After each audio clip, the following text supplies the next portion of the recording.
The shot rang out across the canyon just before dawn, echoing off the stone walls like thunder trapped in a box. Nakoe ran through the pines, his moccasins making no sound on the needle-strewn ground. The bundle in his arms was heavy with promise and dread. Behind him, the baying of hounds grew closer, their hungry voices carried on the wind. The cabin stood at the edge of Clearwater, a ramshackle town that had sprung up like a weed along the new railroad line. It was a simple structure, weathered gray and leaning slightly toward the rising sun. A lantern flickered in the window despite the early hour, and Nakohe knew why. Death was coming, and it never respected the clock. He slipped through the door without knocking, the smell of blood and sweat meeting him like an old enemy. The midwife, Mrs. Barnes, turned from the bed with a start, her hands red to the wrists. When she saw who it was, her face softened, though her eyes remained wary. "You shouldn't be here," she whispered. "They're looking for you." But the woman on the bed was already reaching out with trembling fingers. "You came," Amma Jane whispered, her voice like dry leaves in autumn. "I knew you would." Nakohe knelt beside her bed, his face remaining as still as carved stone. Only his eyes betrayed him dark pools of grief as he looked upon the woman who had dared to love him. "The baby," Alma said, each word costing her dearly. "My brother Walter wants to take her away. Says she'll be my shame if I die." Nakohe finally looked at the tiny form bundled beside Alma on the bed. A small face, eyes closed in sleep, skin the color of sunset on red clay. His daughter. His blood. "I named her Tyanita," Alma continued, her breath shallow. "It means little beaver strong in the stream, like you taught me." Mrs. Barnes stood by the door keeping watch. "They're coming up the road," she warned, a posse with Marshal Reed leading them. Alma's fingers tightened around Nakohe's wrist. "Take this," she said, pressing a small brass key into his palm. From beneath her pillow, she pulled a folded piece of paper. "This is her future. You must keep it safe." Nakohe took both items, tucking them inside his buckskin shirt. He leaned close, his forehead touching hers. "I will protect her with my life," he promised, speaking for the first time since entering the cabin. "I know," Alma smiled, blood at the corner of her mouth. "That's why I love you." The sound of horses approaching made Mrs. Barnes jerk the curtain closed. "You have to go, now." Nakohe bent to pick up his daughter, but Alma caught his sleeve. "Wait," she gasped. "You must understand, this isn't just about Tyanita." Her voice dropped even lower. "My father found something on Apache land before he died. Something valuable. That's why Reed is really here. He thinks I told you where it is." A pounding on the door made them all freeze. Nakohe scooped up Tyanita, who stirred but did not wake. "Go out the back," Mrs. Barnes urged, already moving to answer the front door. "I'll tell them you were never here." Nakohe hesitated only long enough to meet Alma's eyes one last time. In them, he saw everything they might have been in a different world, a world without borders drawn in blood. "I will find you again," Alma whispered, though they both knew it was a lie. Then he was gone, slipping into the dawn with his daughter held close to his heart, the key and paper burning against his chest like brands. 3 days later, they buried Alma Jane beneath the lone cottonwood tree that marked the boundary of Clearwater's small cemetery. The preacher said her name as if it were a stranger's, his eyes never meeting those of the townsfolk who had gathered more out of obligation than grief. At the foot of the fresh grave lay a small bundle wrapped in a faded blue shawl. Alma's baby, unwanted and unclaimed, left to the elements like an offering to a vengeful god. Not a single person in the assembled crowd moved to pick it up. From the edge of the gathering, Marshal Edgar Reed watched with cold calculation in his gray eyes. Beside him stood Walter Jackson, Alma's brother, his face a mask of propriety that didn't quite hide his discomfort. "That child is our ticket," Reed murmured, his voice pitched for Walter's ears alone. "It could lead us to what your sister was hiding." Walter shifted uneasily. "I thought, but we were just trying to spare the family further shame." Reed's smile didn't reach his eyes. "Of course, but there's also the matter of your late father's gold claim, the one registered in Denver under his expedition company, the one your sister held the key to." He paused meaningfully. "Worth at least $100,000 by my calculation." Walter paled. "I didn't know." "You didn't need to," Reed cut him off. "But now we have a problem. The child is the legal heir, and if that Apache took it—" His words trailed off as a murmur passed through the crowd. Heads turned toward the rise beyond the cemetery where a lone rider had appeared sitting tall on a paint horse. The sun at his back cast his face in shadow, but there was no mistaking the long braids that touched his shoulders or the deliberate way he approached, unhurried yet unstoppable. Sheriff Thomas Weller instinctively moved his hand to his holster, but something in the rider's demeanor made him hesitate. The crowd parted as the Apache dismounted and walked toward the grave, his eyes fixed on the bundle at its foot. Reed tensed. "Pim, he hissed to Weller. "That's the one who's been skulking around Alma's place. Probably the father." But Weller didn't move. Something about the Apache's face had caught him off guard, a face he recognized from years ago, though the context eluded him. The Apache knelt beside the baby, his movements gentle despite his imposing stature. He placed a hand near the child's cheek and whispered something in a language only the wind seemed to understand. The baby quieted instantly. From a pouch at his belt, he pulled a small woven charm of cedar and white thread, placing it over the baby's heart. Then with impossible tenderness, he lifted the child's shawl and all pressing it to his chest. "Stop him!" Reed shouted, pushing forward. "He's stealing the child." The Apache stood, his dark eyes finding Reed's with a look of such contempt that the marshal faltered mid-step. Weller finally found his voice. "Sir, I need you to put the child down." But the Apache was already walking back to his horse, the baby secured against his chest. Reed reached for his gun. "I said stop, you red-skinned bastard." Weller grabbed Reed's arm, forcing it down. "Not here," he said sharply. "Not in my cemetery." The Apache mounted his horse with fluid grace, still cradling the child. Only then did he speak, his voice deep and clear, despite years of disuse. "Her name is Tayanita," he said, looking directly at Weller. "I promised Alma." And with that, he rode away, leaving behind a stunned silence, broken only by Reed's cursing and the distant cry of a hawk circling overhead. Walter stepped forward, seemingly conflicted. "Shouldn't we go after him, Sheriff? That's my niece he's taking." Weller watched the rider disappear over the rise. "Give me an hour to organize a proper search party," he said slowly. "We don't want to make this situation worse." Reed snorted. "By then he'll be halfway to Apache territory. I'm not waiting." He turned to the small crowd. $5 to any man who helps me bring back that child and arrest that Indian." As men began to volunteer, Weller felt a tug on his sleeve. It was Mrs. Barnes, her face lined with worry. "That man isn't stealing the child," she whispered urgently. "He's saving it. Alma wanted him to take the baby. She told me so herself." Weller frowned. "Do you know who he is?" Mrs. Barnes shook her head. "She never said his name, just called him the Quiet One. But she trusted him with her life." Weller watched as Reed organized his impromptu posse, a cold feeling settling in his gut. "I need to know everything Alma told you," he said to Mrs. Barnes. "Everything." Nakohe rode deep into Canyon Pass, a labyrinth of stone known only to the Apache and a few white trappers who had earned their trust over decades. The baby slept against his chest, exhausted from the journey, but remarkably calm for one so young. In a sheltered overhang, he dismounted and prepared a fire, laying Tayanita on a bed of soft deerskin while he worked. As flames caught and grew, he studied his daughter's face in the flickering light. "Tayanita," he whispered, testing the name on his tongue. Alma had chosen well a name that bridged their worlds just as this child did. His mind drifted back to the first time he had seen Alma struggling to drag a broken wagon wheel up a hill with no one stopping to help. He had watched from the tree line, then stepped out when her strength gave way. She hadn't flinched at the sight of him, merely looked up with those clear blue eyes that seemed to see through all pretense. "You're not what they say," she'd stated simply. He hadn't answered. He rarely did in those days.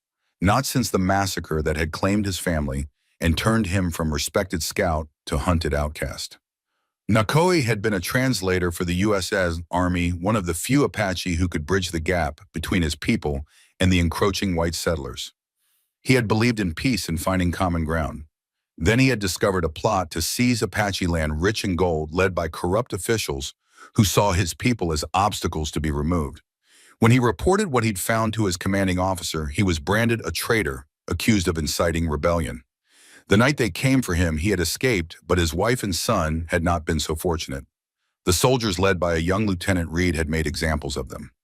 After that, Nakoe had retreated into silence, earning the name the Silent One among both whites and Apache. He became a ghost watching the borders between worlds, but belonging to neither. Until Alma. She had drawn him back to humanity with her stubborn kindness, her refusal to see him as anything less than a man. When her belly began to swell with his child, he had vanished for months, not out of shame but fear. Fear that she would suffer the same fate as his first family. He'd returned to find a note tucked into the hollow tree where they sometimes left messages. "I'll raise her with your quiet." But fate had other plans. Alma's difficult pregnancy had ended in a birth her body couldn't survive, and now Tyanita was his to protect alone. Nakohe carefully unwrapped the paper Alma had given him. It was a fragment of a map torn from a larger document. At the bottom was a signature, Isaac Holloway Expedition 1868. Alma's father, a famous explorer who had disappeared in Apache territory years ago. The map showed a section of mountains Nakohe recognized, spirit mountains sacred to his people. But Isaac had marked something Nakohe had never seen: an entrance hidden behind a waterfall, with notes in faded ink about extraordinary deposits and veins visible to the naked eye. Gold, in the heart of sacred Apache land. Now Nakohe understood why Marshall Reed had been so eager to claim Tyanita. It wasn't about the child, it was about what she might lead him to. The small brass key still rested in his pocket. What did it open? A strongbox, a bank vault in Denver where Isaac had registered his claim. Tyanita stirred her tiny fists, waving in the firelight. Nakohe tucked the map away and lifted her into his arms. "You are not shame," he whispered, repeating the words he had spoken at her mother's grave. "You are the beginning." As night deepened around them, he sang softly an Apache lullaby his own mother had sung to him, the smoke from their small fire rising up through the canyon like a signal to the ancestors watching from the stars. But the peace was short-lived. Just before dawn, Nakohe woke to the distant sound of hoofbeats, too many to be deer, too purposeful to be wild horses. Reed and his men had found their trail. Swiftly, he packed their meager belongings and secured Tyanita to his chest in a cradleboard fashioned from strips of cedar bark. His horse, sensing his urgency, stood perfectly still as he mounted. "We must find our people," he murmured to Tyanita. "They will not welcome us, but they will not turn away a child of Apache blood." As they rode deeper into the canyon, the first rays of sun touched the highest stones, turning them the color of fire. Behind them, the sound of pursuit grew closer, and ahead lay an uncertain welcome from a tribe that had once counted him among its leaders, but now might see him as a betrayer of their ways. Nakohe touched the cedar charm resting against Tyanita's heart. "Be strong in the stream," he whispered. "The waters are about to rise." The Apache encampment lay hidden in a natural basin surrounded by towering red cliffs. From above, only the most experienced eye could spot the small spiral of cook fire smoke rising between the stone teeth. Nakohe approached cautiously, knowing that scouts would have already reported his presence to the elders. As he crested the final ridge, the camp came into view, a dozen hide-covered lodges arranged in a half-circle, women working at cooking fires, children chasing each other near the shallow riverbed. All activity ceased as he appeared. The children froze mid-game. The women straightened, some turning their backs to him. Even the dogs fell silent. Nakohe dismounted slowly, keeping Tyanita secure against his chest. He had expected suspicion, but the depth of silence struck him like a physical blow. These were his people, yet they regarded him as they would a rattlesnake, with cautious respect tinged with fear. He stood still, waiting. After a moment that stretched like rawhide in the sun, an elderly woman emerged from the largest lodge. Sally, the head woman, had known Nakohe since he was a boy. Her face, lined with 90 summers, betrayed nothing as she approached. "You bring a settler's child," she said in Apache, her voice low and hard as riverstone. "One born in shame." Several warriors had positioned themselves strategically around the camp's perimeter, their hands never far from their weapons. Among them, Nakohe recognized Naiche, a young warrior whose father had died in the same massacre that claimed Nakohe's family. The hatred in the young man's eyes burned hotter than the midday sun. "One born in silence," Nakohe replied, not flinching from Sally's gaze. "Promised to her mother by a man who said nothing and did everything." Sally stepped closer, near enough to smell the cedar smoke still clinging to the child's shawl. "And now you think silence will raise her, that our ways will stretch to cover your sin."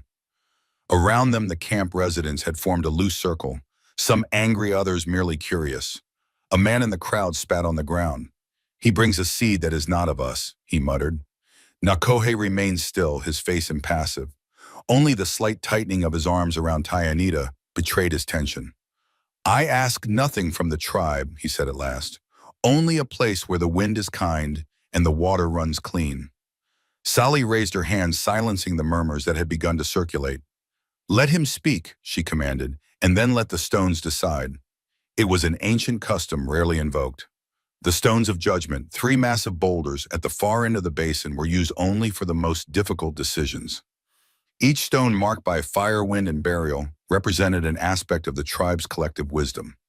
As dusk approached, the entire camp gathered there. Nakohe placed Tyanita's cradleboard between the stones, then turned to face his people. She has no tongue to defend herself, he said, his voice gaining strength with each word. But I have eyes to watch her, arms to carry her, and a heart that already knows her name. He told them of Alma, of her kindness and courage. He spoke of the promise he had made not just to protect the child, but to ensure she knew both sides of her heritage. He did not mention the map or the key, instinctively knowing that such things would only complicate an already precarious situation. As the last light faded from the sky, something in the atmosphere shifted.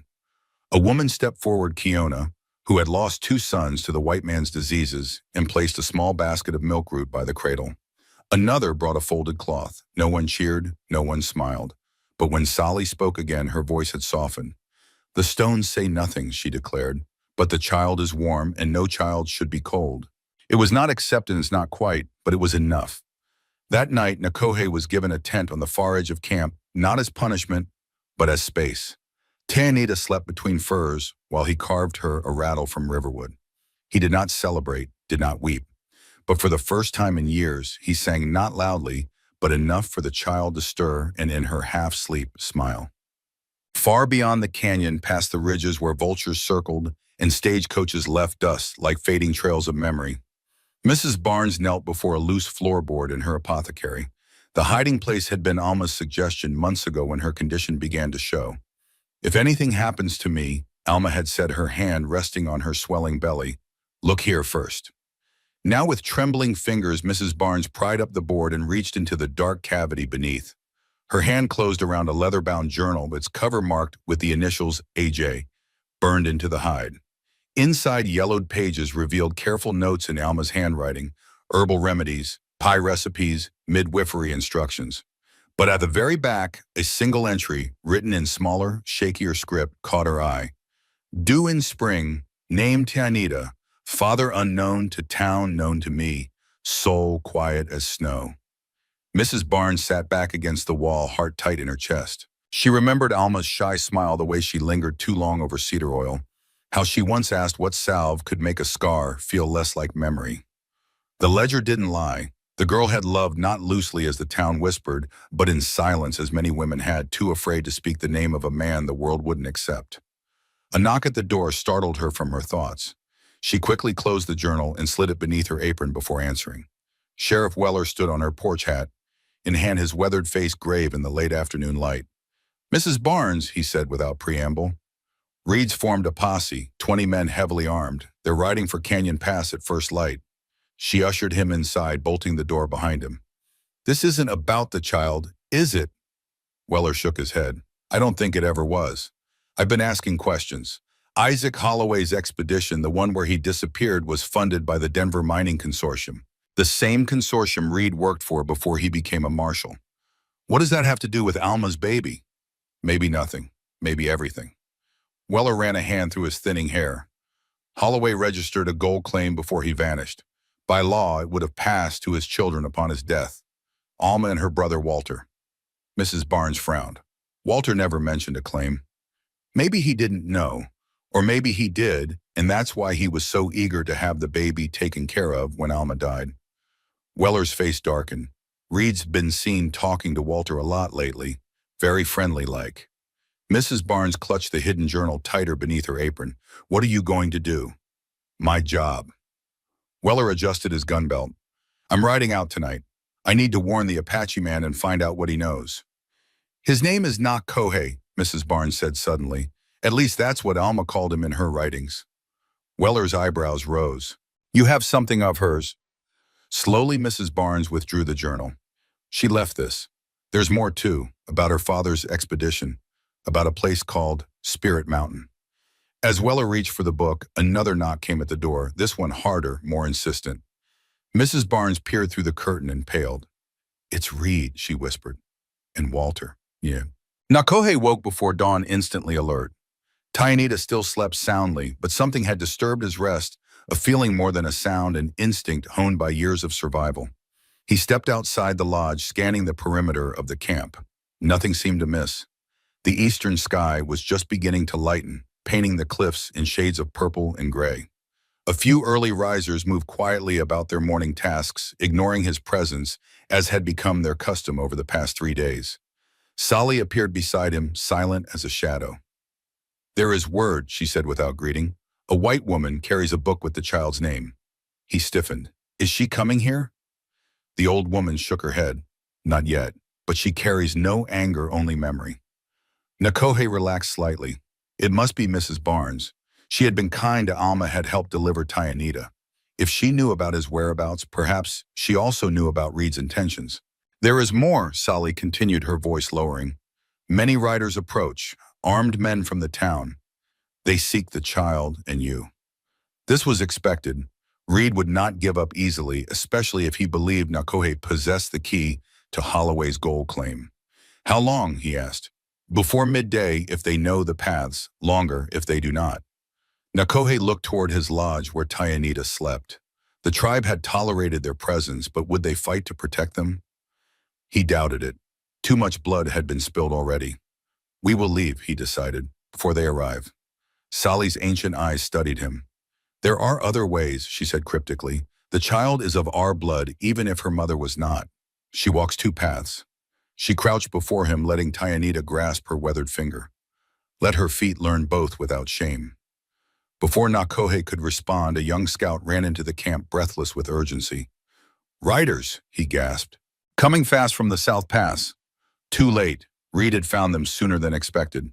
Nakohe sprang into action, gathering Tayanita and the few possessions he had. The camp erupted in controlled chaos as women gathered, children and men reached for weapons. This way, Sally commanded, leading him toward the back of the camp, where the cliffs rose almost vertically. There is a path, an old one.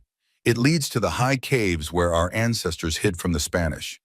Naiche intercepted them, his young face hard with resolution. I will stay with the warriors. We will delay them while you escape. Nakohe was surprised by the offer. Why would you help me? Not you, Naiche said coldly. The child. She is Apache, whatever else she may be. A rumble of approaching horses echoed through the canyon. They were out of time. Take this, Sally pressed a small leather pouch into Nakohe's hand. The world remembers through paper, but we remember through wind.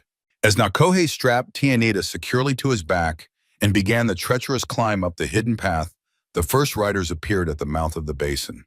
Through the morning haze, he could make out Reed's tall figure at the lead, flanked by Walter Jackson and at least a dozen armed men. The path was narrow and steep, forcing Nakohe to climb slowly despite the urgency of their situation. Below, he could hear Reed's voice amplified by the canyon walls. By the authority of the United States government, I order you to surrender the man known as Nakohe and the infant in his possession. Sally's response was too low to hear, but whatever she said made Reed's next words sharp with anger. This is Apache land. Naiche's voice rang out clearly. You have no authority here. I have this, Reed replied, and Nakohe heard the unmistakable sound of a rifle being cocked. Nakohe paused in his climb, torn between continuing to safety and returning to help. He had sworn to protect Tayanita, but these were his people facing danger because of him. The decision was made for him when a shot rang out, followed by shouts in the chaos of sudden conflict. The Apache warriors, though outnumbered, had the advantage of knowing the terrain. They would not win, but they might buy enough time. With a heavy heart, Nakohe continued his ascent, whispering to Tayanita as she began to cry, disturbed by the sounds of battle below. Be strong in the stream, he murmured. The waters are rising, but we will not drown. Sheriff Weller and Mrs. Barnes rode hard through the night, pushing their horses as fast as they dared on the treacherous canyon trails. They had barely escaped Reed's men, at the apothecary slipping out the back while Walter kept Reed talking at the front door. "I don't understand Walter's game," Mrs. Barnes said during a brief rest to water the horses. "One minute he's Reed's shadow, the next he's helping us escape." Weller frowned. "I've known Walter Jackson since he was a boy. Never struck me as the type to get mixed up in something like this." "People do strange things for money," Mrs. Barnes remarked, "or out of fear." They rode on as the eastern sky began to lighten. Weller had been to Canyon Pass before years ago when relations between settlers and Apache were less strained. He remembered the hidden basin where one band made their summer camp, and he guided them toward it, hoping they weren't too late. As they approached the final ridge, the distant crack of gunfire reached them. "Dear God," Mrs. Barnes breathed, "they're already there." Weller drew his revolver. "Stay here," he ordered, dismounting. "If I'm not back in 15 minutes' ride for Fort Laramie, ask for Captain Harding. He's a fair man." "I'm coming with you," Mrs. Barnes said firmly, climbing down from her horse. "Alma trusted me with her child's future. I won't abandon that trust now." Weller didn't waste time arguing. They secured their horses and proceeded on foot, moving from cover to cover as they approached the basin. The scene below was one of controlled chaos. Reed's men had formed a perimeter around the Apache camp, exchanging fire with warriors who used the natural rock formations for cover. Several bodies lay motionless on the ground, both white and Apache. "I don't see Nakohe or the baby," Mrs. Barnes whispered. Weller scanned the cliffs behind the camp and spotted movement. A lone figure climbing a nearly invisible path, a small bundle secured to his back. "There," he pointed. "He's making for the high caves." A sharp crack beside them made both duck instinctively. Weller spun, gun raised, to find himself facing a young Apache warrior, bow drawn and aimed at his chest. "Why do you hunt our people?" the warrior demanded in accented English, his dark eyes burning with hatred. "We're not with them," Weller said slowly, lowering his weapon to show good faith. "We came to warn Nakoe about Reed." The warrior's eyes narrowed suspiciously. "You are too late." "Please," Mrs. Barnes interjected. "I was midwife to the child's mother.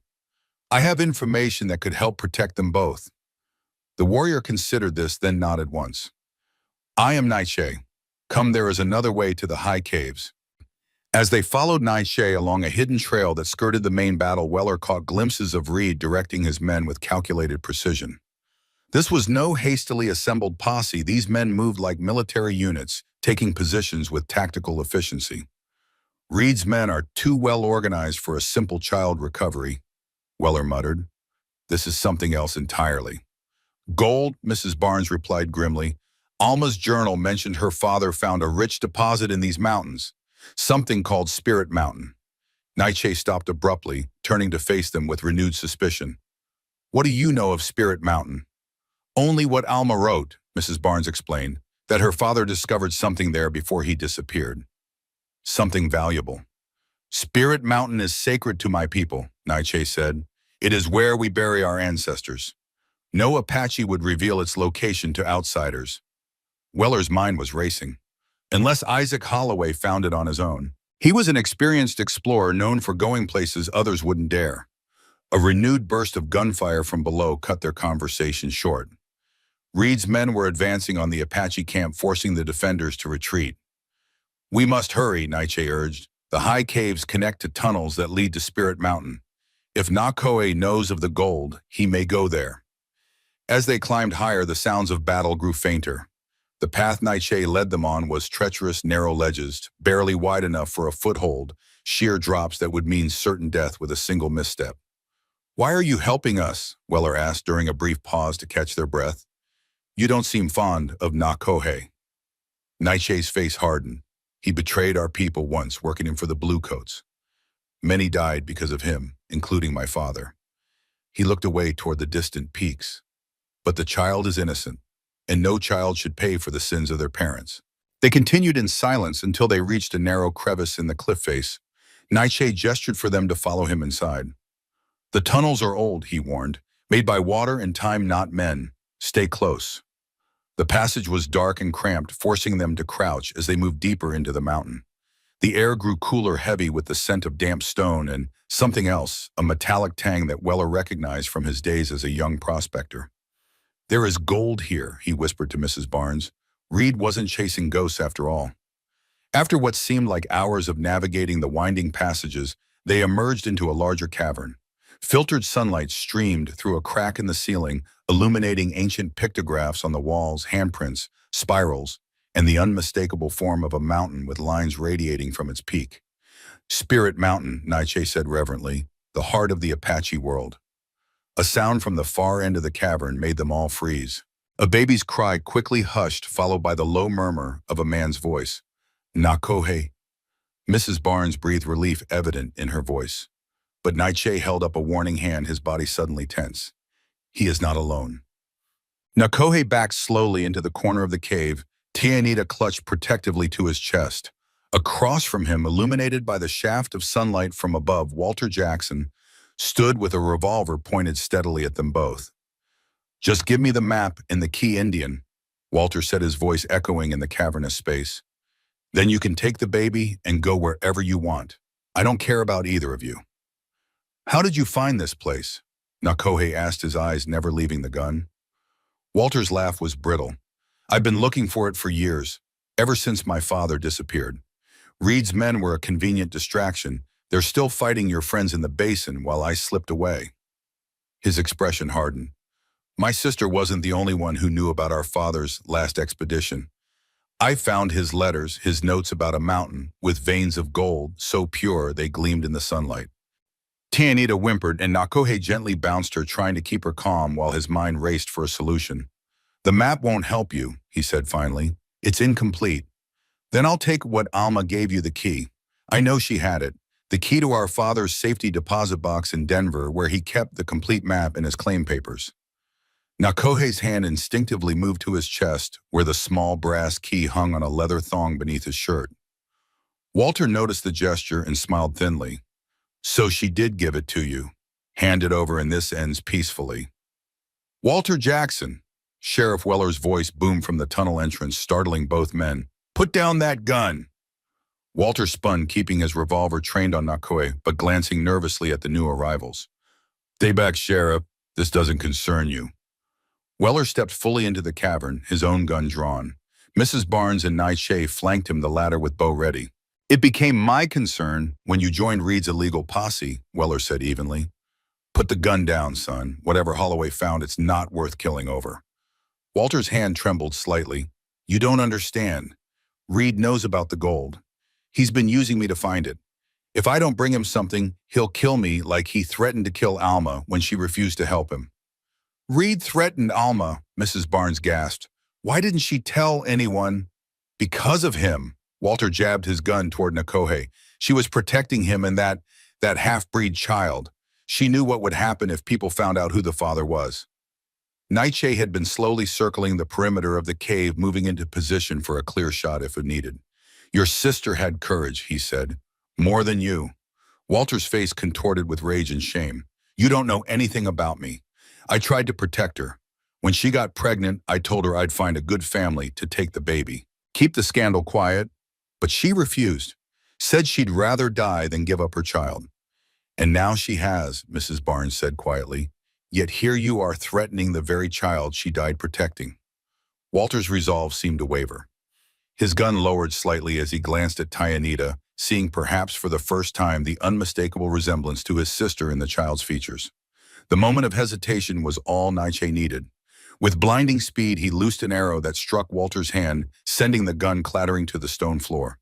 Walter cried out, clutching his bleeding hand to his chest. Weller moved quickly to secure the weapon, while Mrs. Barnes rushed to Nakohe and Tianita. Are you hurt? She asked, checking the baby with practiced hands. We are unharmed, Nakohe assured her, though his eyes remained fixed on Walter, who had slumped to his knees defeated. Nietzsche approached Walter cautiously, arrow still nocked. Where is Reed now? Walter looked up, his face pale with pain and fear. He's coming. He'll have heard the shooting and figured out where I went. He looked at Weller pleadingly. You don't know what he's capable of, Sheriff. He's not just after the gold. He wants the entire mountain, wants to blast it open and build the biggest mine in the territory. Nakohe exchanged a horrified glance with Nietzsche. Spirit Mountain was more than sacred ground. It was the foundation of Apache identity, the place where generations of their ancestors had been laid to rest. We need to warn the others, Nietzsche said urgently, If Reed plans to destroy the mountain, his words were cut short by a distant rumble that shook dust from the cave ceiling. The sound grew, resolving into a rhythmic pattern. They all recognized dynamite being detonated in sequence. Too late, Walter whispered. He's already started. Nakohe handed Tayanita to Mrs. Barnes and moved to the cave entrance, peering out across the canyon. In the distance, plumes of dust rose from the far side of Spirit Mountain. Even from here, he could see men positioning more charges along the base of the sacred peak. We have to stop them, he said, turning back to the others. Weller nodded grimly. But first we need to get you and the baby somewhere safe. Reed's men are still between us and the way out. Another explosion shook the mountain, this one closer. Small stones rained down from the ceiling. These caves won't be safe for long, Nightshade warned. The old ones say they're all connected beneath the mountain. If Reed keeps blasting. Nakohe made a swift decision. Retrieving Tayanita from Mrs. Barnes, he secured her to his chest, then reached beneath his shirt and pulled out the brass key, offering it to Weller. Take this to Denver, he instructed. Find Holloway's claim papers. They may be the only legal way to stop Reed. Weller accepted the key reluctantly. What about you? I will find another way out with Tayanita, Nakohe replied. Nightshade knows these mountains better than Reed ever will. And what about him? Mrs. Barnes nodded toward Walter, who sat slumped against the wall, clutching his wounded hand. Nakohe considered the broken man before him. Alma's brother, Tayanita's uncle, a man whose weakness had led them all to this desperate moment. In Apache justice, such a man would be left to face the consequences of his actions alone. But Alma would want better for her brother. He comes with us, Nakohe decided. If he truly wishes to honor his sister's memory, he can help us stop Reed from destroying what she died to protect. A larger explosion rocked the cave, sending larger chunks of rock crashing down around them. They were out of time. Go, Weller urged, tucking the keys securely into his vest pocket. Mrs. Barnes and I will head for Denver. 3 days, that's how long it will take us to get there and back with the proper documents. Can you hold Reed off that long? Nakohe and Nightshade exchanged a look of grim determination. We will do what we must, Nakohe said. Then touching Tayanita's cheek gently, he added, for those who cannot speak for themselves. As they parted ways, the mountain trembled again, as if in protest of the violation being wrought upon it. Deep within its stone heart, ancient spirits stirred, watchful, waiting, gathering their strength for the battle to come. The tunnels beneath Spirit Mountain ran like veins through ancient bone, twisting and narrowing in places only to widen suddenly into cathedral-like chambers. Nakohe led their small group through the darkness, one hand supporting Tayanita against his chest, the other trailing along the damp stone wall for guidance. Behind him came Nightshade, alert and watchful, followed by Walter, who stumbled, frequently weakened by pain and blood loss from his wounded hand. Each new explosion from above sent tremors through the mountain, dislodging dust and small stones that pattered down like deadly rain. The sound was amplified in the confined space, each blast feeling closer than the last. Reed is moving fast, Nightshade muttered, during a brief pause to catch their breath. He must have brought enough dynamite to level half the mountain. Walter slumped against the wall, his face ashen in the dim light filtering through cracks in the stone. He's been planning this for months, he admitted. Stockpiling explosives, bribing officials, recruiting men who wouldn't ask questions. Nakohe studied Alma's brother, seeing not just physical weakness, but the deeper frailty of a man who had compromised too often, who had bent before stronger wills until his own was broken. Why did Reed target your sister? He asked. There are other ways to find gold. Walter wouldn't meet his eyes. Our father's claim was legally binding, filed in Denver with the territorial office. When he disappeared, the rights passed to his heirs, me and Alma. I was willing to sell my half to Reed, but Alma refused. Said our father had discovered something that should stay buried. And you didn't believe her, Walter's laugh was bitter. I believed in money, in progress, in building something that would last. He looked up, eyes haunted. Reed convinced me that Spirit Mountain could make us rich beyond imagination. All Alma needed to do was sign over her half of the claim. But she wouldn't, Nightshade interjected. No, she found out she was pregnant and everything changed. Said she couldn't be part of destroying something that her child might need someday.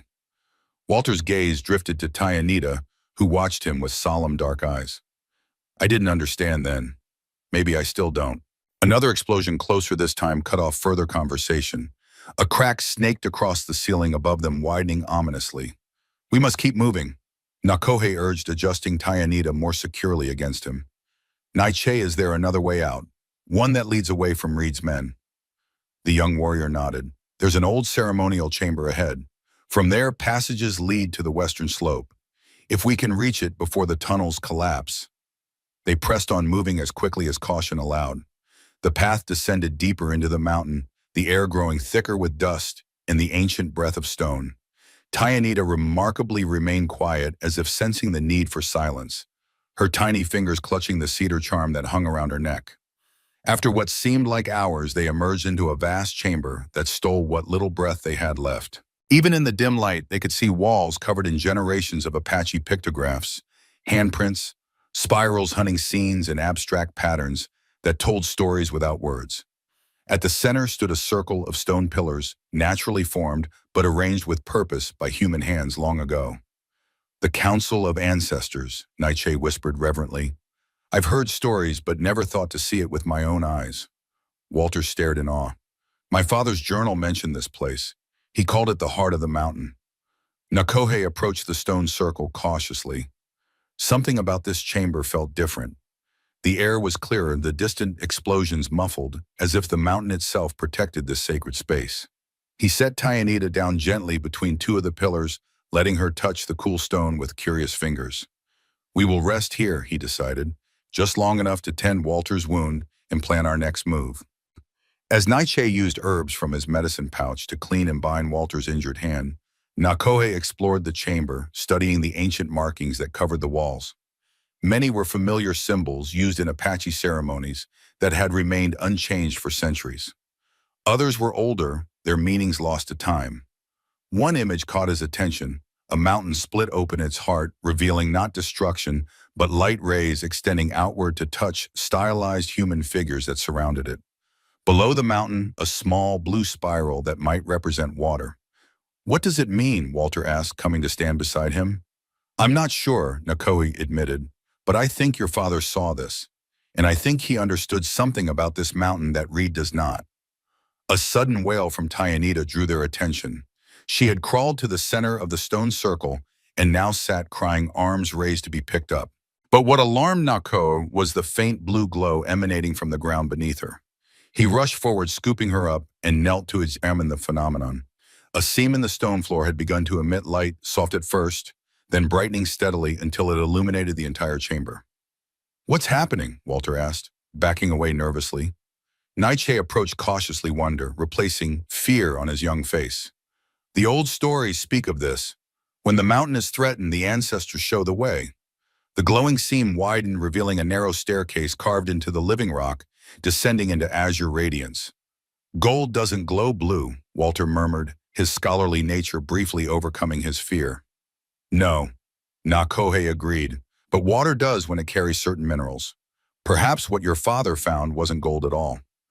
Another explosion rocked the chamber, this one close enough to send a shower of stone fragments raining down from above. A large crack appeared in the ceiling, zigzagging ominously across the ancient pictographs. We need to decide, Naiche urged. The western passage or... He gestured toward the glowing stairs. Tayanita had stopped crying and now reached toward the blue light, babbling excitedly. Nakohe looked from his daughter to the mysterious passage, and in that moment felt something he had not experienced since before the massacre that claimed his first family hope. We follow the light, he decided. Sheriff Weller and Mrs. Barnes rode hard for 2 days, pushing their horses to the limit as they raced for Denver. They spoke little during the journey, each lost in their own thoughts about what awaited both behind and ahead. On the morning of the third day, they reached the territorial capital, its buildings a stark contrast to the wild country they had traveled through. Without stopping to rest, they made directly for the First Bank of Denver, where Isaac Holloway had registered his claim years ago. The bank manager, a portly man named Simmons, was initially reluctant to discuss the Holloway account. Client confidentiality is our cornerstone, Sheriff. Even with that key, I can't simply hand over documents without proper authorization. Weller leaned across the desk, his patience worn thin by exhaustion and worry. Mr. Simmons, while we're sitting here discussing bank policy, men are dying in the mountains. A sacred Apache burial ground is being destroyed, and an innocent child's future hangs in the balance. Apache, Simmons raised an eyebrow. What do they have to do with Holloway's claim? Mrs. Barnes stepped forward, placing Alma's journal on the desk. Isaac Holloway's daughter left this. Her final request was that we protect what her father found not just for her child, but for the Apache people who have guarded it for generations. Simmons hesitated, then sighed. Let me see the key.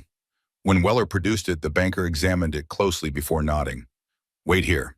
He disappeared into a back room, returning several minutes later with a metal strongbox. Using the brass key, he unlocked it to reveal a collection of documents, maps, and a leather-bound journal similar to Alma's, but more weathered. Isaac Holloway's personal effects, Simmons explained, left in our keeping with instructions they be passed to his children upon his death. Weller began examining the papers, his frown deepening as he read. This isn't a gold claim, he said, finally looking up in surprise. It's an application for a protected reservation for the Apache. Mrs. Barnes leaned over to see for herself. But why would Isaac Holloway, a white explorer, file for Apache land protection? Weller continued reading, his expression shifting from confusion to understanding. Because he married an Apache woman during his expedition, a woman named Morning Star, daughter of a chief. He looked up, eyes wide. Alma and Walter weren't fully white. They were half Apache. The revelation stunned them both into momentary silence. Finally, Mrs. Barnes whispered, Tyanita isn't just any child with mixed blood. She's the continuation of a legacy that began with her grandfather. Weller flipped through more documents until he found what he was looking for. Here it is, the real reason Reed wants that mountain. Holloway discovered something there, all right, but it wasn't gold. He held up a geological survey map. It's a massive deposit of copper, far more valuable in the long run, with the telegraph and electrical industries expanding. Can these papers stop Reed? Mrs. Barnes asked, hope kindling in her voice. Weller gathered everything into a leather satchel the banker provided. They might if we can get them to the territorial governor in time. But first, we need to send a telegram to Fort Laramie. Reed may have 20 men, but the Army has more.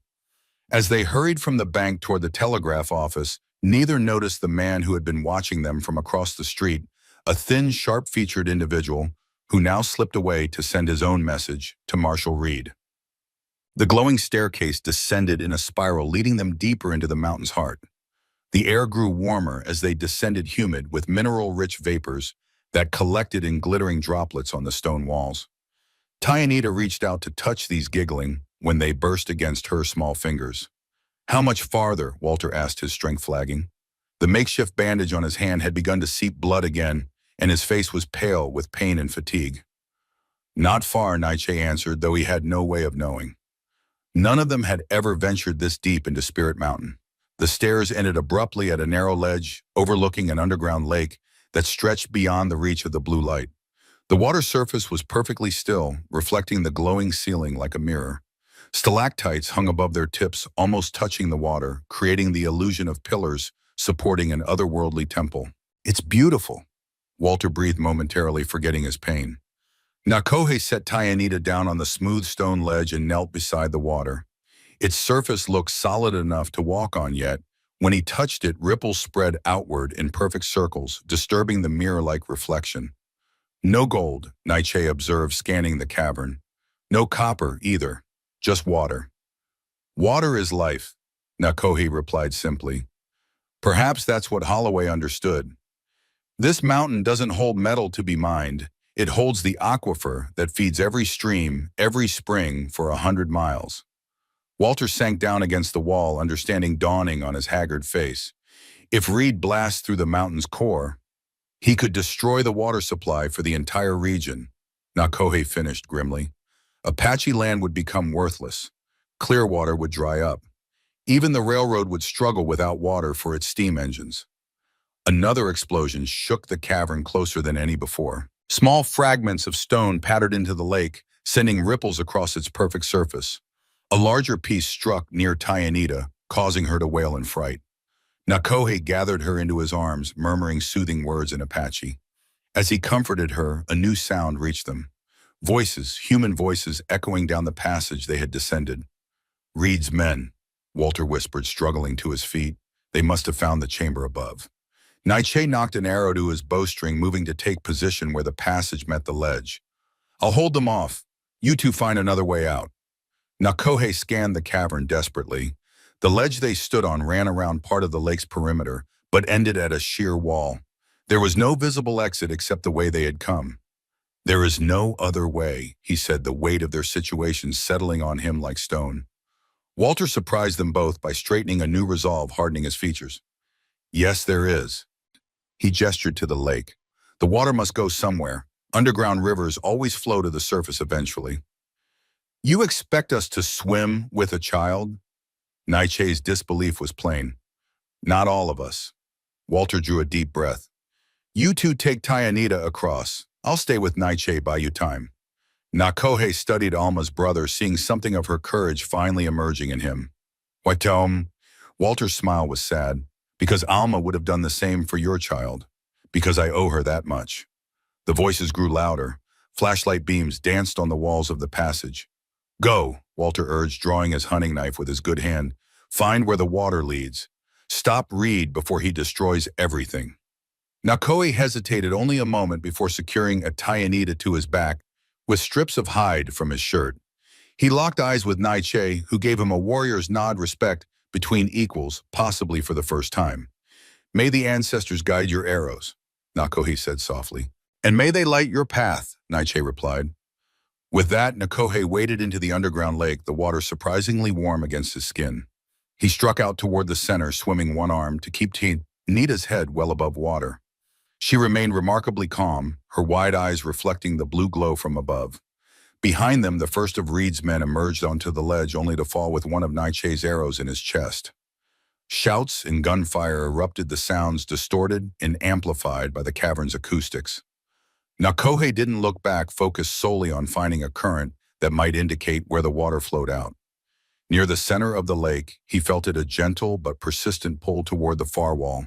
Following it, he discovered an opening just below the water's surface, large enough for a man to pass through if he ducked his head. Taking a deep breath, he submerged himself and Tyanita just long enough to slip into the underwater tunnel. It was terrifying, swimming blind with his child depending entirely on him, but the current grew stronger, carrying them along. Just as his lungs began to burn with the need for air, the tunnel widened and angled upward. He broke the surface with a desperate gasp, lifting Tyanita high as he treaded water. She coughed and sputtered, but seemed otherwise unharmed, her natural buoyancy having kept her mostly dry despite their submersion. They had emerged into another cavern, smaller than the lake chamber, but illuminated by shafts of natural sunlight filtering through cracks in the ceiling. The underground river continued flowing toward what appeared to be an exit, a jagged opening in the far wall through which daylight streamed. Nakohe swam toward it, his strength beginning to flag after so much exertion. When he reached shallow water, he staggered to his feet and waded the remaining distance, emerging finally into the brilliant light of late afternoon. They had come out on the western slope of Spirit Mountain, in a small grotto where the underground river became a surface stream that cascaded down toward the valley below. From this vantage point, Nakohe could see the eastern side of the mountain where Reed's operation was centered. Plumes of dust and smoke rose from multiple blast sites, and the distant crack of dynamite continued at regular intervals. Tyanita whimpered, cold and frightened by their ordeal.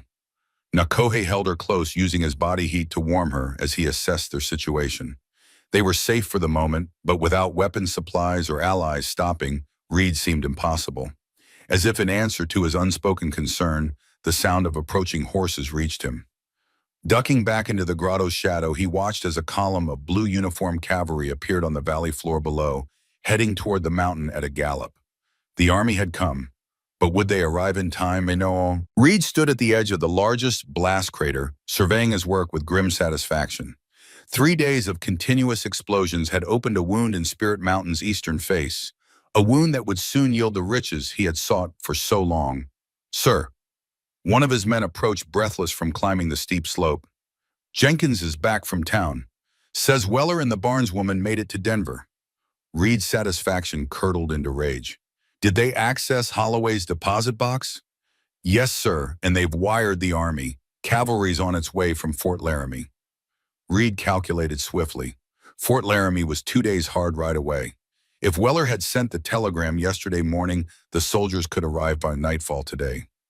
Double the charges, he ordered. I want the main shaft exposed before sunset. But sir, we've already used most of the dynamite, and the tunnels have become unstable. 2 men were killed in the last collapse. Reed seized the man by his shirt front. I don't care if half your crew dies. Break through to the main deposit today, or I'll leave you buried in this godforsaken mountain with the Apache ghosts. As the terrified worker hurried to carry out his orders, Reed turned back to survey the destruction. Spirit Mountain was being systematically dismantled, its sacred stones reduced to rubble in his quest for the copper veins that ran through its heart like blood vessels. A commotion from the camp below drew his attention. Men were shouting, pointing toward the western ridge.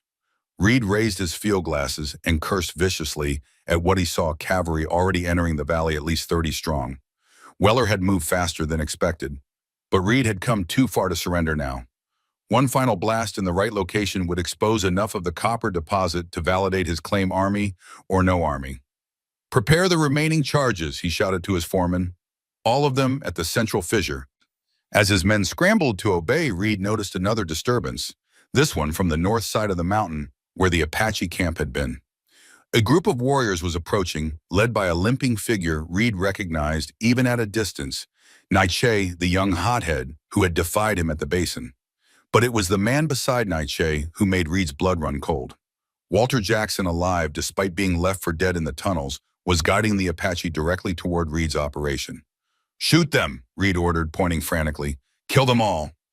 His men hesitated, looking from the approaching Apache to the cavalry now clearly visible in the valley.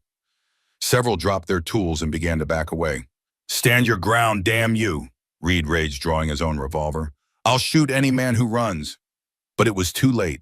The cohesion of his operation was disintegrating as workers realized they were about to be caught between the U.S. Army and vengeful Apache warriors. Men began to flee, some heading for the relative safety of the tunnels, others scrambling down the mountain toward escape routes that would soon be cut off by the approaching cavalry. Reed stood alone at the crater's edge, his dreams of wealth crumbling like the mountain beneath his feet. In a final act of defiance, he fired his revolver at the nearest stack of dynamite still being positioned by his few remaining loyal men. The explosion that followed dwarfed all previous blasts, sending a shockwave that knocked men off their feet and loosened tons of unstable rock above the main excavation site. Reed himself was thrown backward, landing hard against an outcropping that had until recently borne ancient Apache pictographs. As dust and debris rained down, Reed struggled to his knees, blood streaming from a gash on his forehead. Through the settling cloud, he saw a sight that froze his heart. Nakohe emerging from a fissure in the mountainside, Tianita secured to his chest, walking calmly toward him through the chaos of fleeing men and falling rock. The Apache's face was impassive, but his eyes burned with a quiet intensity that Reed recognized too late as justice long delayed. Behind Nakohe came more Apache women, children, elders, emerging from hidden tunnels throughout the mountain. Spirit Mountain was revealing its final secret. It had sheltered its people within its stone heart, protecting them from Reed's destructive rage. You're too late, Reed croaked, tasting blood as he spoke. The mountain is already dying. My men have set charges throughout the lower tunnels. When they blow, they will not, Nakohe replied with certainty. Your men have surrendered to the cavalry. Walter has shown them how to disarm the remaining explosives. Reed laughed bitterly. Walter, that spineless coward, couldn't even protect his own sister. He is protecting her daughter now, Nakohe said, glancing back to where Walter stood with Nightshade, directing soldiers toward tunnel entrances where explosives had been placed, and honoring her memory by saving what she died to protect. A rumble from deep within the mountain made them both tense. Not an explosion this time, but something more primordial, the sound of water finding new channels through fractured stone. What have you done? Reed whispered, fear finally replacing anger in his eyes. Nakohe looked up as a new sound joined the subterranean rumbling, hoofbeats approaching rapidly. Sheriff Weller appeared at the ridge's edge alongside Mrs. Barnes and a distinguished-looking man in an official uniform, the territorial governor, come to see for himself the situation Weller had described. It's over, Reed, Weller called, dismounting and approaching with caution, his hand on his holstered gun. The governor has reviewed Isaac Holloway's papers. Spirit Mountain and the surrounding lands have been designated a protected Apache reservation. Your mining operation is illegal on about 5 different counts. Reed's face contorted with desperate rage. With surprising speed for an injured man, he lunged toward Nakohe, a hidden knife suddenly gleaming in his hand. If I can't have the mountain, neither will you. The blade never reached its target. A single arrow struck Reed's shoulder, driving him backward to the edge of the crater he had created. Nietzsche lowered his bow, his face grim with satisfaction. Reed teetered on the brink, arms windmilling as he fought for balance. For a moment it seemed he might recover until a final tremor shook the mountain, stronger than any before. The ledge beneath Reed's feet crumbled, and with a scream that echoed across the ravaged landscape, he plunged into the darkness he had wrought. As the dust settled, Weller approached Nakoe, who stood unmoving, Tyanita still secure against his chest. The baby had begun to whimper, disturbed by the violence and noise. "It's done," Weller said simply, removing his hat in a gesture of respect. Nakohe nodded once, then turned to face the gathered Apache, who had watched the confrontation in silence. Among them stood Sally, the old head woman, her ancient eyes reflecting neither triumph nor vengeance. Only quiet acknowledgement of a circle completed. "The mountain speaks," she announced, her voice carrying despite its softness. "The water rises. The ancestors are pleased." As if in confirmation, a new sound emerged from the depths of the largest crater, the unmistakable gurgle of water surging upward. Before their astonished eyes, a spring burst forth from the wound Reed had inflicted, clear and powerful, cascading down the mountainside in a shimmering ribbon.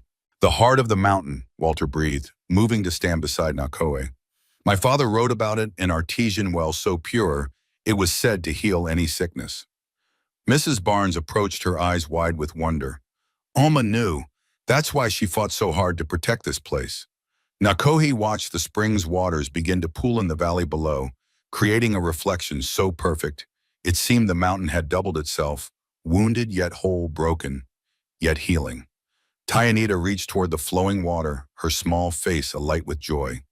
In that moment, Nakohe saw the future unfolding before them. Not easy, not without challenge, but possible. A future where his daughter might walk in both worlds, carrying the strength of her mother and the resilience of her father's people. The territorial governor cleared his throat, drawing everyone's attention. "Mr. Weller has shown me Isaac Holloway's application for this land to be protected as Apache territory. In light of recent events, I'm inclined to expedite its approval." He glanced meaningfully at the soldiers who were rounding up what remained of Reed's operation. "However, there remains the question of the child." All eyes turned to Tyanita, still secure in Nakoe's embrace. "According to these papers," the governor continued, "if Isaac Holloway's bloodline continues, his descendants have certain rights regarding this land and its resources." He looked directly at Nakohe. "Is this child truly the granddaughter of Isaac Holloway?" Before Nakohe could answer, Walter stepped forward. "She is my niece, Governor, Alma's daughter. And yes, she carries our father's blood." He hesitated, then added quietly, "as well as our mother's morning star of the Chiricahua Apache." A murmur ran through the gathered crowd, Apache and white alike. The revelation of Holloway's marriage to an Apache woman changed everything, casting the day's events in an entirely new light. Sally approached slowly, her gnarled hand extended toward Tyanita. The baby reached back, grasping the old woman's finger with surprising strength. "Two rivers, one stream," Sally pronounced. "The child belongs to both worlds, as does the mountain." The governor nodded thoughtfully. "Then I believe we have the basis for an agreement that might satisfy all parties." He turned to address both the cavalry captain and the Apache elders. "The land will be protected as Holloway intended, with joint stewardship between the territorial government and the Apache people." As discussions continued about boundaries and terms, Nakohe withdrew slightly, finding a quiet spot where he could sit with Tyanita and process all that had occurred. Mrs. Barnes joined him, offering a blanket for the child and a canteen of fresh water. "What will you do now?" she asked gently. Nakohe looked down at his daughter, who had finally succumbed to exhaustion and slept peacefully against his chest. "Keep my promise," he answered simply. "To Alma, to myself." Mrs. Barnes smiled, understanding in her eyes. She wanted Tyanita to know both worlds, to be proud of all her blood. "And she will be?" Nakohe affirmed, his gaze drifting to where Walter stood with Weller and the governor, pointing out features of the mountain on a map spread between them. "She will have her uncle to teach her about her grandfather. She will have Sally and the elders to teach her the old ways. And she will have me." "The silent man," Mrs. Barnes mused. Though you're not so silent anymore, are you? For the first time in longer than he could remember, Nakohe smiled, a small gesture but genuine. Some silences are meant to be broken, he said. Alma taught me that. As the sun began its descent behind Spirit Mountain, casting long shadows across the valley, Nakohe felt a peculiar sensation in his chest, something between pain and peace, a loosening of bonds that had constrained him since the day he lost his first family.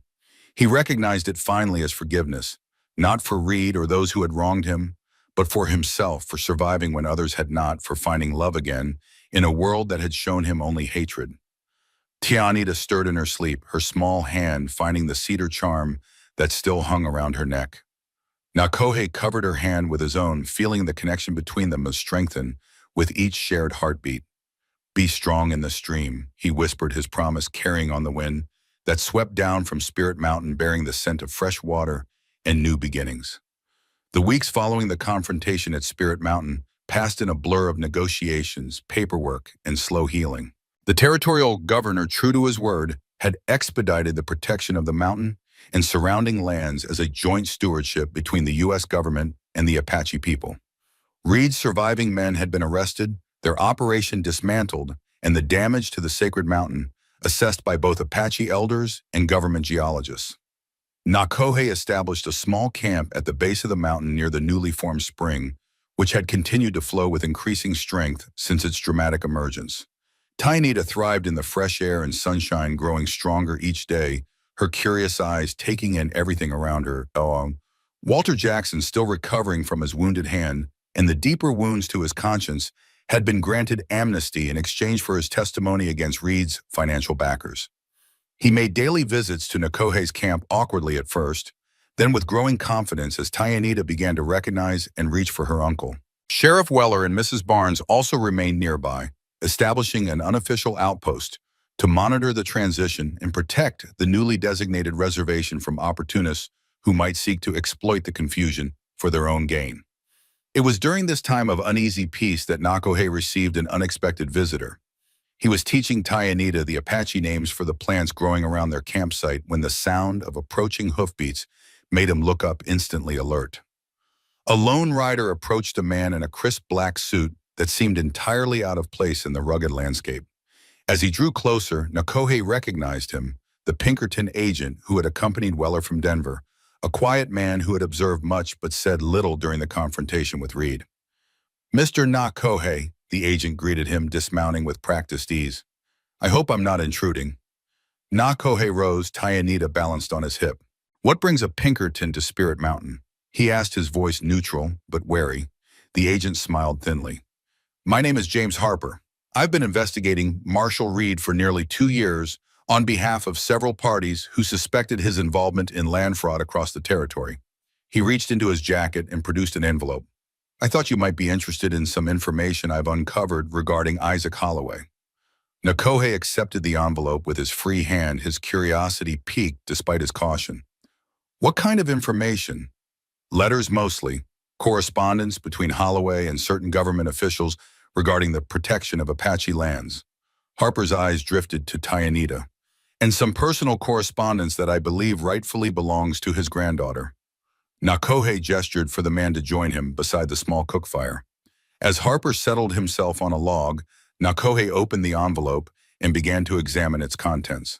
The first document was a formal letter from Isaac Holloway to the Secretary of the Interior, dated 1868, arguing passionately for the protection of Spirit Mountain, not only for its natural resources, but for its cultural significance to the Apache people. The second was a geological survey suggesting that unregulated mining in the region could damage the aquifer that fed streams and rivers across 3 territories. But it was the third item that caught Nakohe's breath, a tintype photograph showing a young Isaac Holloway standing proudly beside a beautiful Apache woman. Her face was solemn in the way of most photographs from that era, but her eyes held a fierce intelligence that reminded Nakohe instantly of Alma. This was Morningstar Isaac's Apache wife and Alma's mother. "Where did you find these?" Nakohe asked, carefully returning the fragile photograph to the envelope. Harper removed his hat, turning it in his hands. "Reed kept extensive files on his targets. After his death, I was tasked with gathering evidence for the prosecution of his associates. These were in his personal safe at his office in Denver. Why bring them to me? Why not Walter? The agent's expression grew serious. Because Walter Jackson is still under investigation. While he's been granted amnesty for his testimony, there are questions about how much he knew of Reed's operations before his sister's death. Nakohe felt a cold knot form in his stomach. You think he was involved in what happened to Alma? I think grief and guilt sometimes look very similar, Mr. Nakoho. Harper stood brushing dust from his trousers. The investigation continues. In the meantime, I believe those documents and photographs belong with Tyanita. She should know who her grandparents were, all of them. As Harper moved to leave, he paused, turning back with an almost hesitant expression. There's one more thing. Isaac Holloway didn't simply disappear as most people believe. According to Reed's files, he lived with the Apache for nearly a decade after he was presumed dead. He chose to stay with his wife's people to protect them and the mountain from men like Reed. The revelation struck Nakohe like a physical blow. Does Walter know this? Not yet. Harper replaced his hat. I thought you should know first. After all, you're following in Holloway's footsteps in more ways than one. With that cryptic statement, the Pinkerton agent mounted his horse and departed, leaving Nakohe standing by the fire with the envelope of secrets and a head full of questions. The meeting was held at sunset when the lengthening shadows softened the scars on Spirit Mountain's eastern face. Sheriff Weller had offered his temporary office a large canvas tent, equipped with a folding desk and several chairs as neutral ground. Inside waited Walter, nervous and fidgeting with the bandage still wrapped around his healing hand. Nakohe entered, alone, having left Tyanita in Mrs. Barnes's care. The two men regarded each other across the desk, their shared connection to Alma hanging between them like an unfinished sentence. Thank you for coming, Walter began awkwardly. I wasn't sure you would. Nakohe remained standing, his face impassive. Agent Harper visited me today. Walter paled visibly. I see. Then you know.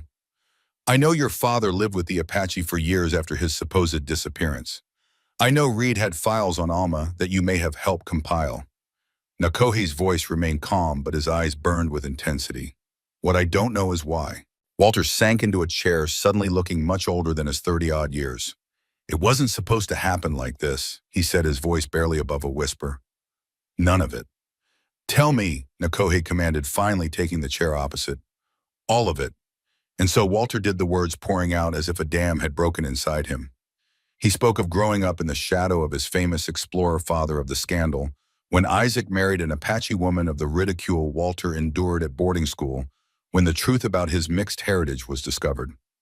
I was ashamed, he admitted, unable to meet Nakohe's eyes. Ashamed of my blood, of my father's choices. When he disappeared, I was almost relieved. It meant I could reinvent myself, become someone respectable. Unlike Walter, Alma had embraced her heritage, privately maintaining contact with her mother's people, even as she presented herself as a proper white woman in town. She had kept her father's papers safe, knowing their importance, not just for the land claim, but for validating the marriage that society had deemed improper. When Reed approached me about buying the claim, I saw it as an opportunity to finally bury the past, Walter continued. I never told him about our Apache blood. I was still too ashamed, but he must have found out somehow. Through Alma, Nakohe supplied.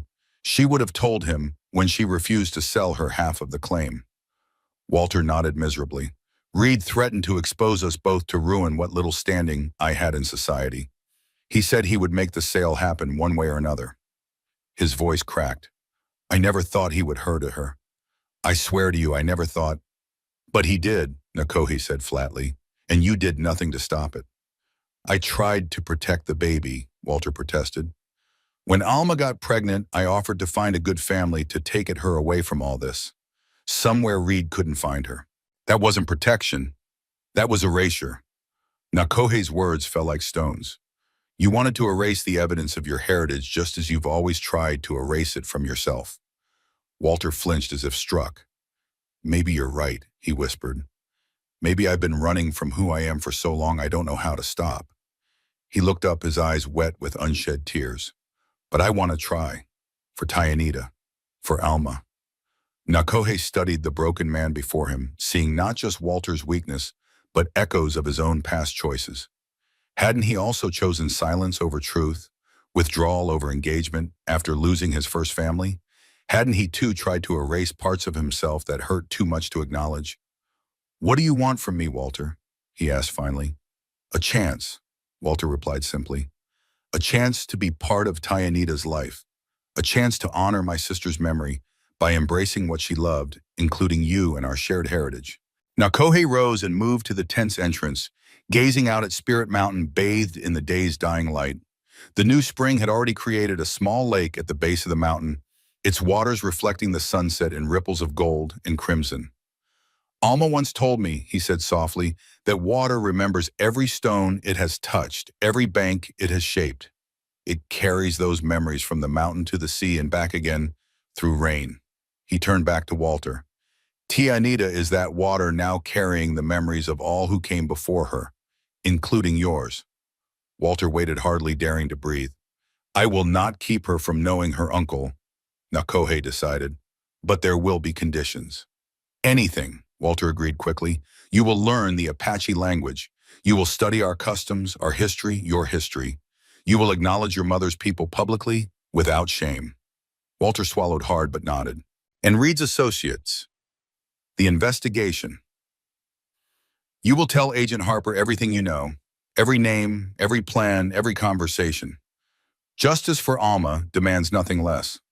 The two men regarded each other across the small space, the gulf between them, still vast but no longer unbridgeable. Finally, Walter extended his hand, his injured one still wrapped in bandages, an unconscious symbol of vulnerability. After a moment's hesitation, Nakohe accepted it, completing a circle that had begun generations ago when Isaac Holloway first set foot on Apache land. The territorial hearing was held in Clearwater's newly constructed courthouse, a modest building that nonetheless represented the town's growing importance as a regional center. The room was packed with spectators, townspeople, curious about the proceedings, Apache representatives led by Sali and Naiche government officials, and journalists from as far away as Denver.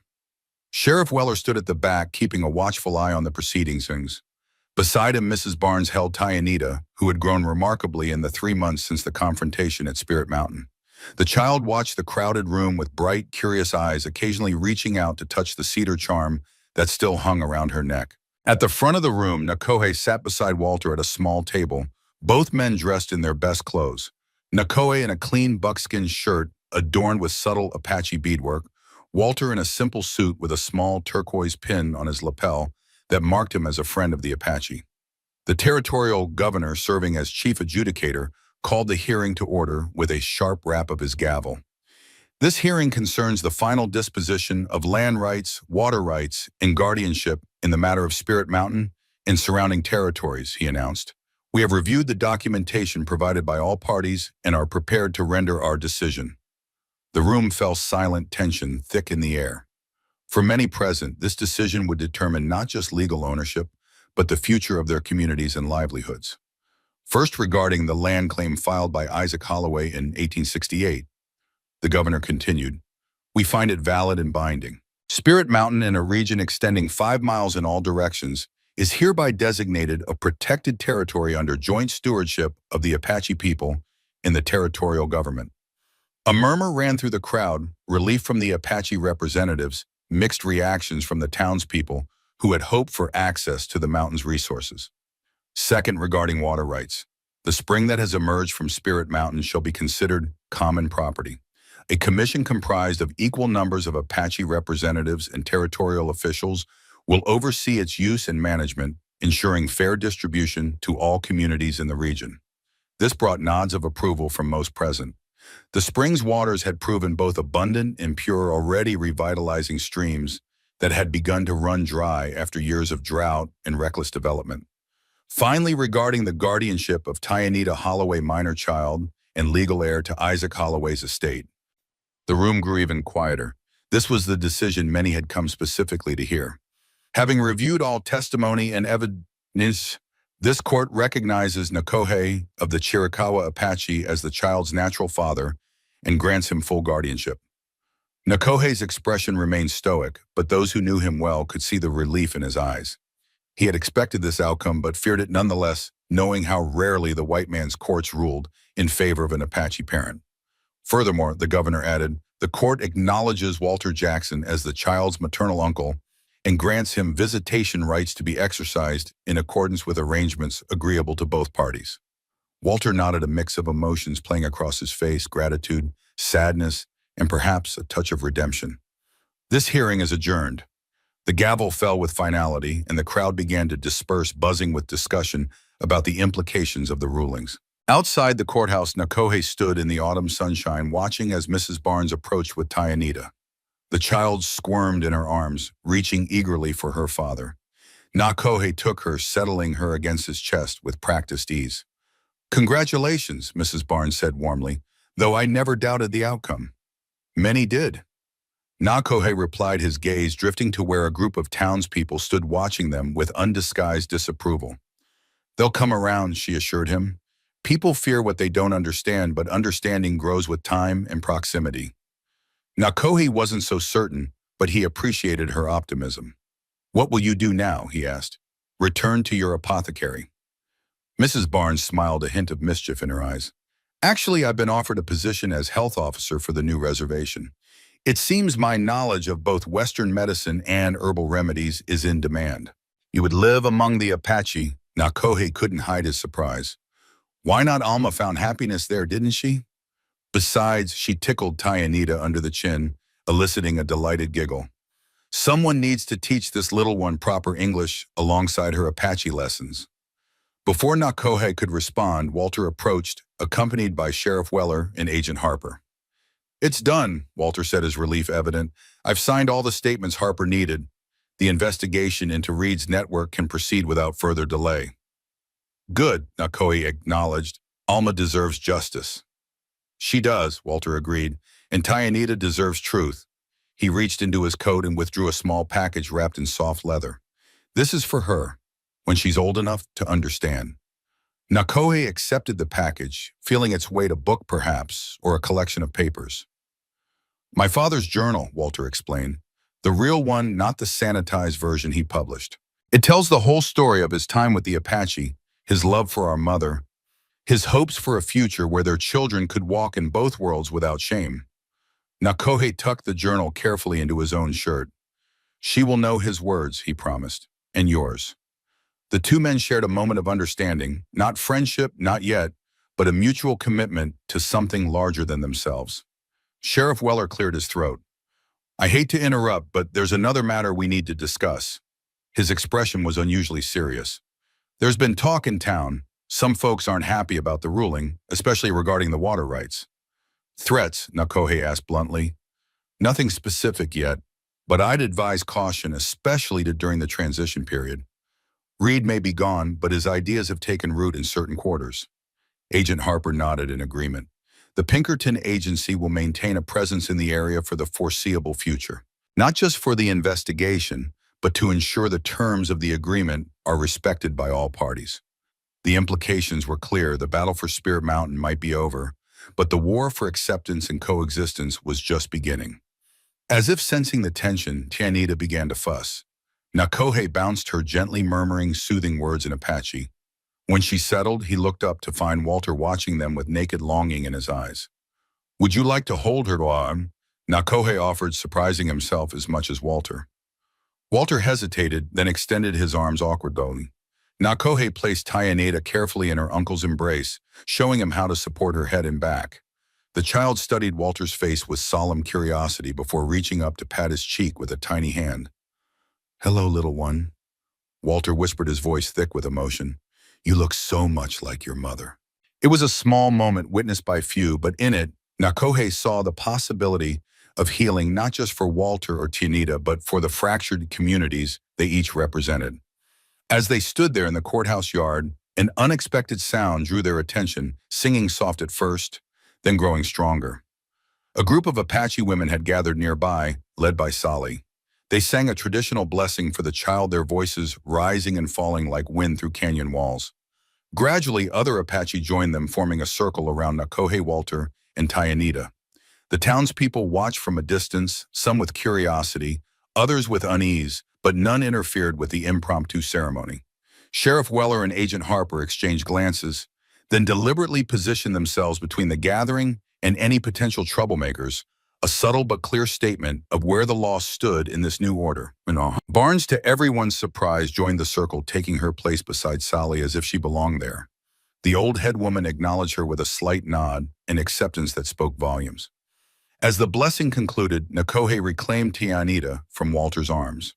The child had grown quiet during the singing, her eyes wide as if absorbing every note, every syllable of a language that was her birthright. "What did they sing?" Walter asked quietly.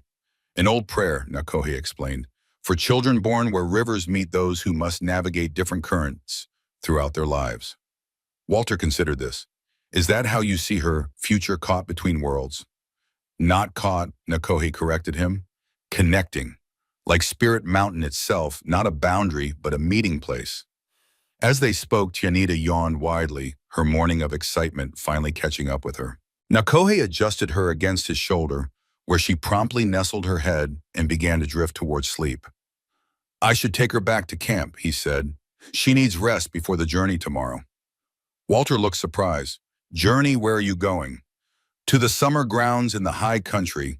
It's traditional for children to be presented to the entire tribe during the sunrise ceremony. Tianita is old enough now." "Will you return to Clearwater afterward?" Walter couldn't quite hide his concern. Nakohe gestured towards Spirit Mountain, visible in the distance, its wounded face already beginning to heal as vegetation reclaimed the blast sites. "We will be wherever the water flows," he said. "Sometimes here, sometimes there. Two worlds, one stream." It wasn't the definitive answer Walter wanted, but it was the truth, a truth that acknowledged the complexity of the path ahead for all of them. As Nakohe turned to leave, Sheriff Weller stepped forward. "I nearly forgot. This came for you." He handed over an official-looking envelope bearing the territorial seal. Nakohe opened it carefully, balancing Tianita as he read the enclosed document. His expression, normally so controlled, showed momentary surprise. "What is it?" Mrs. Barnes asked. "A teaching position." Nakohe replied, still processing the unexpected offer. "At the new school to be built on reservation land. They want me to instruct students in both Apache language and English translation." Walter smiled faintly. "Like father, like daughter. Isaac Holloway began as an interpreter too, you know." The parallel wasn't lost on Nakohe. Isaac had crossed between worlds, married for love, despite society's condemnation, and fought to protect a heritage that wasn't originally his own. Now Nakohe was being offered a chance to continue that legacy, to be a bridge rather than a boundary. "Will you accept?" Weller asked. Nakohe looked down at Tianita, sleeping peacefully against him, unaware of the momentous decisions being made around her. In her face he saw echoes of Alma, of his first wife, of all those who had loved and been loved across the artificial divides of race and culture. Yes, he decided, for her, for all the children who will come after her. As they parted ways, Nakohe and Tianita toward the Apache camp, Walter back to his rooms in town, the others to their respective duties. A gentle rain began to fall, the first of the season. It darkened the courthouse steps, beaded on the leaves of cottonwood trees, and traced patterns on the dusty street like a message written in a language all could understand, but few could translate. On Spirit Mountain, the rain would be feeding the new spring, its waters flowing outward to nourish lands that had begun to forget the taste of abundance. And somewhere in that flow was the promise Nakohe had made to Alma, to Tianita, and finally to himself, to be strong in the stream, no matter how the currents changed. That night, as Tianita slept in their lodge at the Apache camp, Nakohe stepped outside to watch the stars emerge from behind the rain clouds. The air was fresh, cleansed by the brief shower, carrying the scent of wet sage and stone. From this distance, Spirit Mountain was a dark silhouette against the night sky, its presence a reminder of battles won and challenges yet to come. But for the first time since he had fled the massacre that claimed his first family, Nakohe felt something like peace, not the empty quietude of isolation, but the deeper stillness that comes from knowing one's place in the unfolding story of the land and its people. The silent man, they had called him for so many years. But silence could be a form of strength as well as a retreat from pain. In the quiet spaces between words, between worlds, he had found a voice that might speak not just for himself or for Tianita, but for all those who had been told their stories didn't matter. And that voice, like the spring from Spirit Mountain, would only grow stronger with time. 5 years passed like water flowing down from Spirit Mountain, sometimes rushing in torrents during spring thaws, sometimes slowing to a gentle trickle in the heat of summer, but always moving forward, carving new channels while deepening old ones. The small settlement that had grown around the sacred spring bore little resemblance to its humble beginnings. Adobe structures mingled with traditional Apache wickiups in modern wooden buildings, creating an architectural blend as diverse as its inhabitants. The territorial school, built of red brick and local timber, stood at the center, its doors open to children of all backgrounds. On a crisp autumn morning, Nakohe stood before a classroom of 20 students ranging in age from 6 to 14. Some were Apache, others white settlers' children, and a growing number were of mixed heritage like Tayanita. They sat on simple wooden benches, slates in hand, watching attentively as their teacher moved between English and Apache with practiced ease. In English, we say mountain, Nakohe explained, writing the word on the blackboard. In Apache, we say dzil. But the mountain itself has no need for either word. It simply is.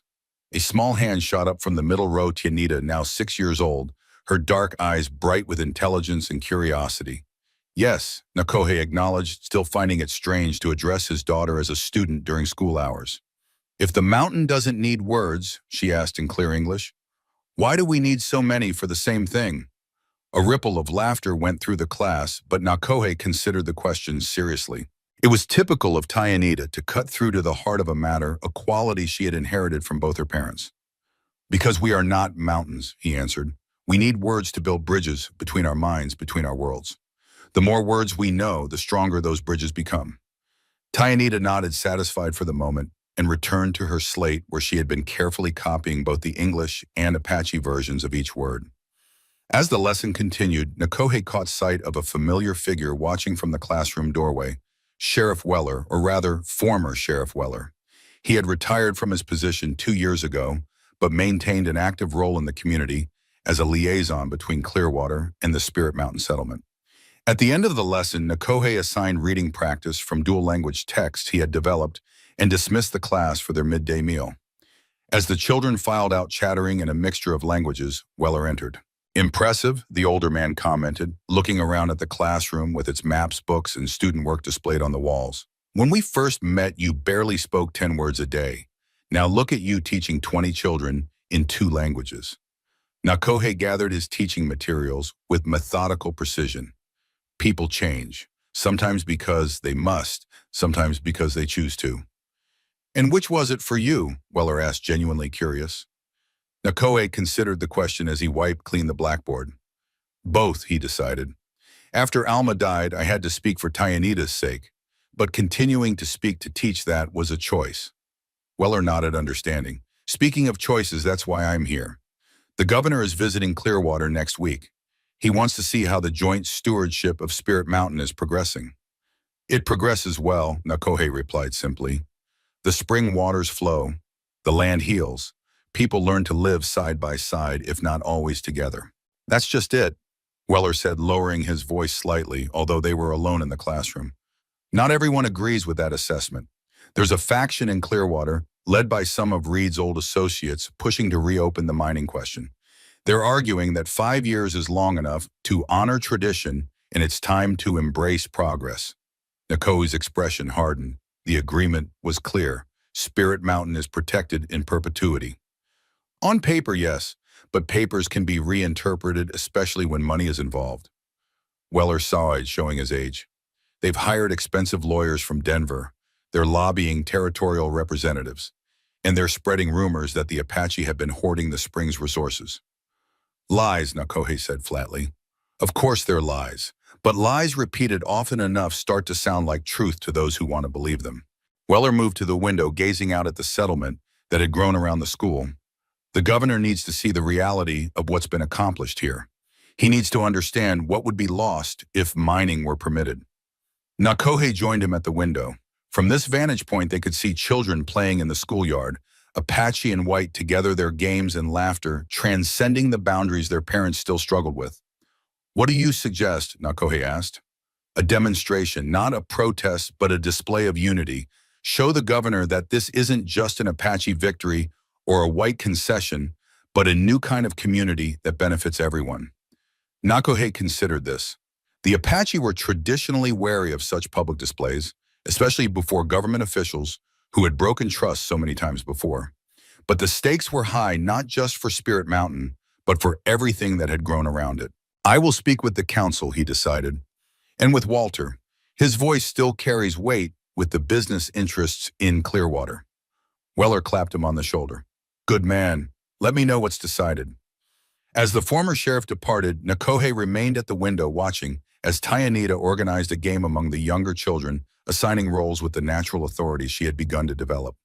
She moved seamlessly between her Apache friends and the settlers' children, unconsciously translating phrases when necessary, building those bridges of understanding that Nakohe had spoken of earlier. She was the living embodiment of what Spirit Mountain represented, not a boundary between worlds, but a connection. And like the mountain, she would need protection to fulfill her promise. The council meeting was held that evening in the settlement's largest structure, a circular building constructed in traditional Apache style, but with modern adaptations for its role as a community gathering place. Elders sat in a place of honor nearest the central fire, while other community members arranged themselves according to custom and comfort. Sally, now well into her 90s, but still sharp of mind, if not of eye, led the proceedings. Beside her sat Naiche, who had grown from impetuous young warrior to respected leader over the past 5 years. His initial hostility toward Nakohe had gradually transformed into a wary alliance and eventually a genuine friendship, particularly after Naiche married and became a father himself. Nakohe presented Weller's concerns to the assembled council, carefully translating the political nuances for those elders who still struggled with English terminology. So they seek to reopen old wounds, Naiche summarized when Nakohe had finished.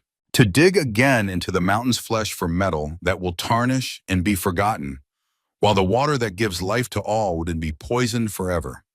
Murmurs of agreement rippled through the gathering.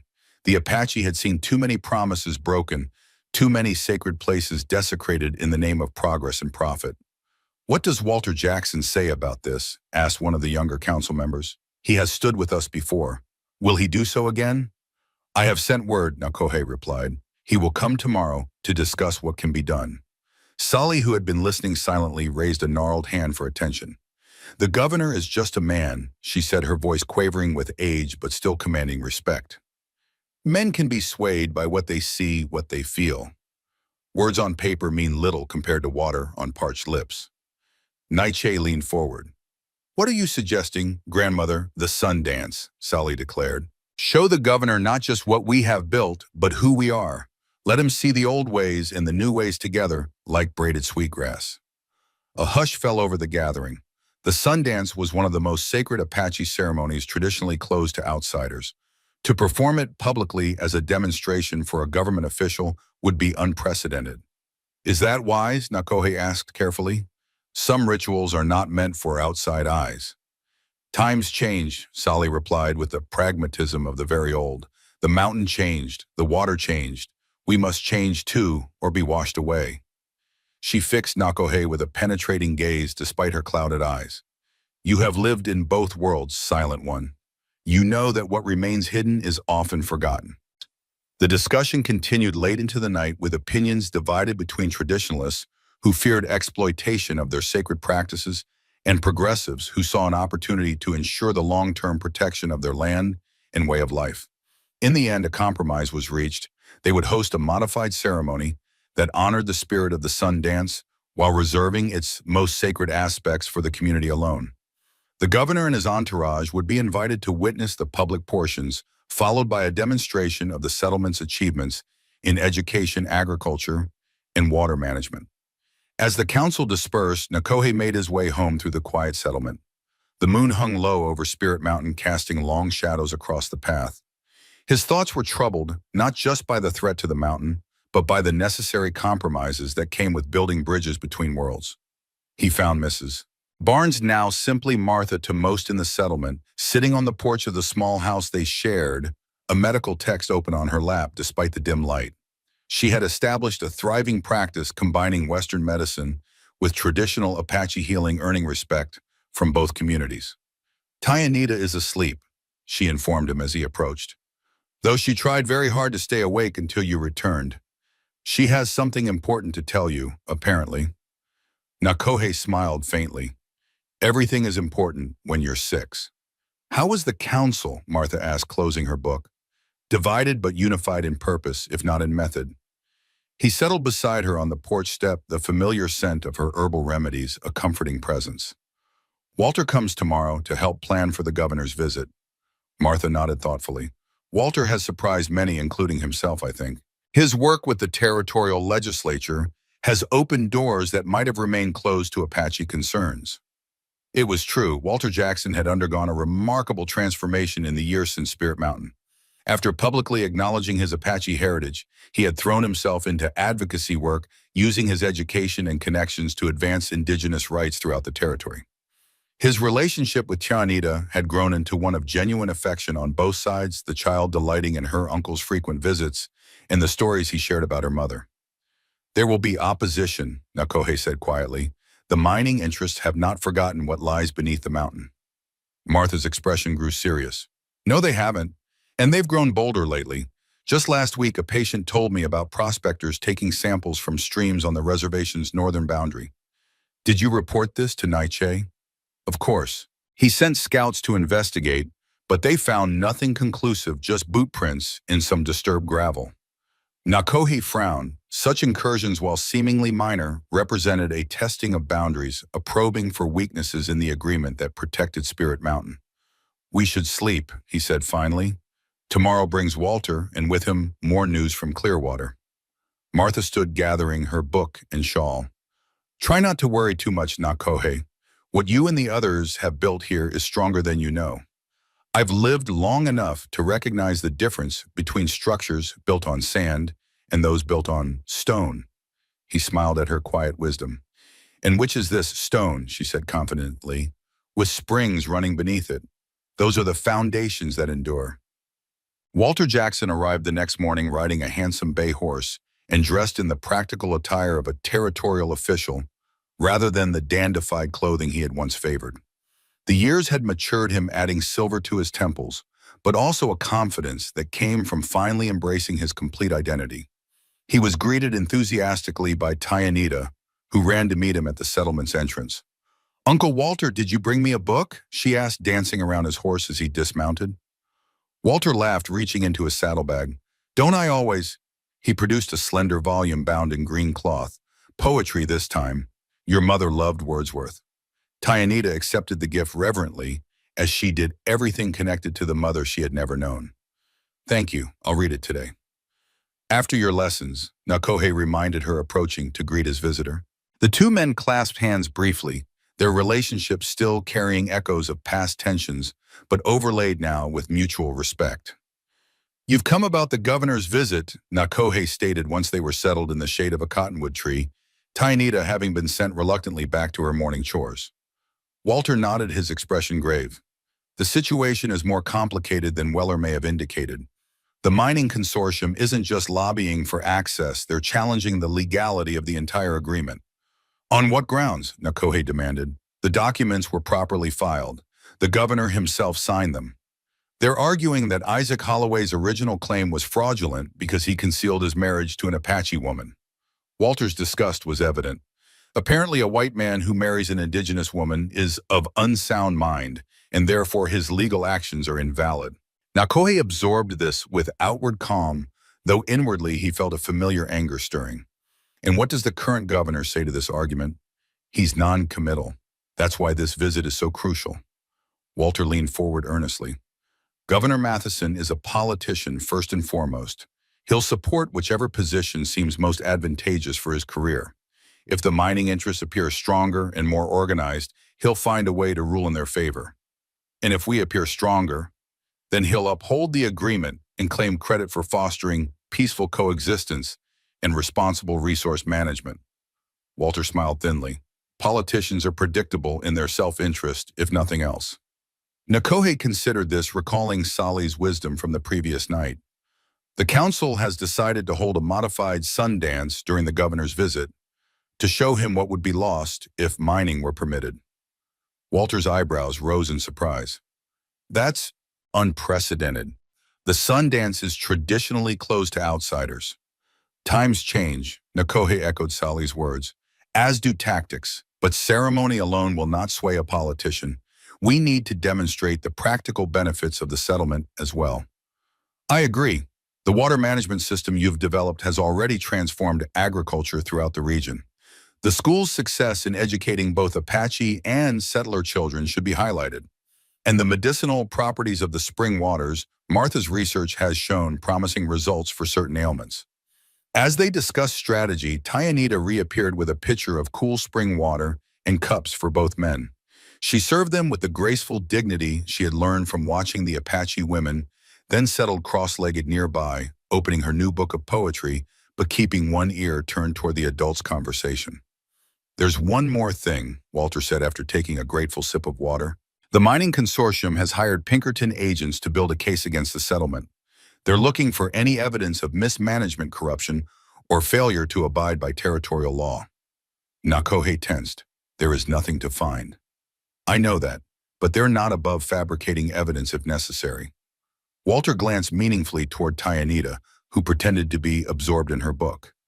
They know that your guardianship of Tyanita is central to the legal framework protecting Spirit Mountain. If they can challenge that in any way, the implication hung in the air between them.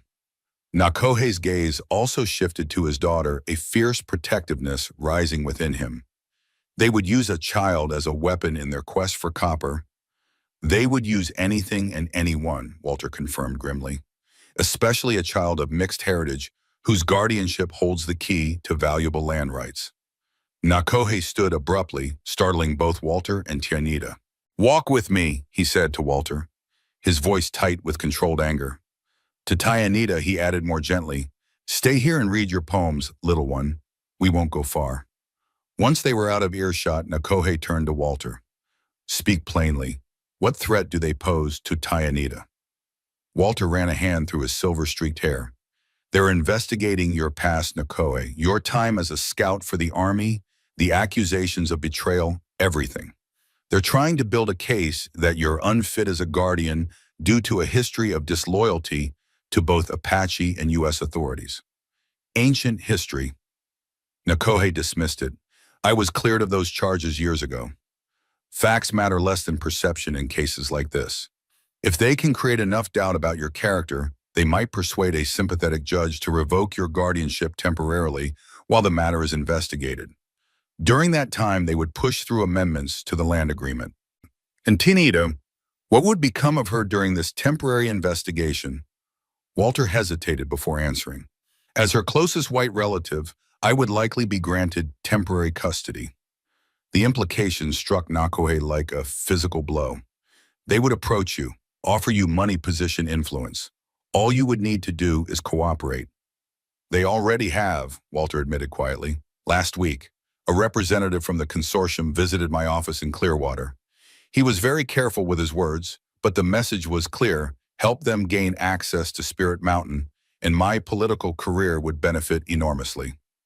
Nakohe studied Alma's brother, searching for any sign of temptation or duplicity. And what did you tell this representative? Walter met his gaze steadily. I told him that I've spent 5 years trying to make amends for betraying my sister once. I'm not about to betray her daughter too. His jaw tightened. Then I threw him out of my office and wrote detailed accounts of the encounter to both the Territorial Attorney General and Agent Harper at the Pinkerton Agency. Nakohe felt a tension he hadn't realized he was carrying ease slightly. Thank you, he said simply. Don't thank me for basic human decency, Walter replied, especially not when I came so late to it. He looked back toward where Tyanita sat, reading, her small face serious as she sounded out the unfamiliar words of Wordsworth's poetry. She's all that remains of Alma in this world, and she's Apache as much as she is white.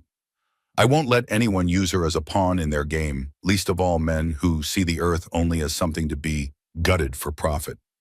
The two men stood in silence for a moment, united in their determination to protect the child who connected them across the divisions of their different worlds. We should return, Nakohe said finally. There is much to prepare before the governor's visit. As they walked back, Walter asked, will you tell Tyanita about the threat? Nakohe considered the question carefully. His daughter was perceptive beyond her years, with an uncanny ability to sense tensions and undercurrents among adults. but she was still a child deserving of whatever security and peace he could provide. Not everything, he decided, but enough so she understands the importance of the governor's visit. She has her mother's courage. She will rise to the occasion without being burdened by fear.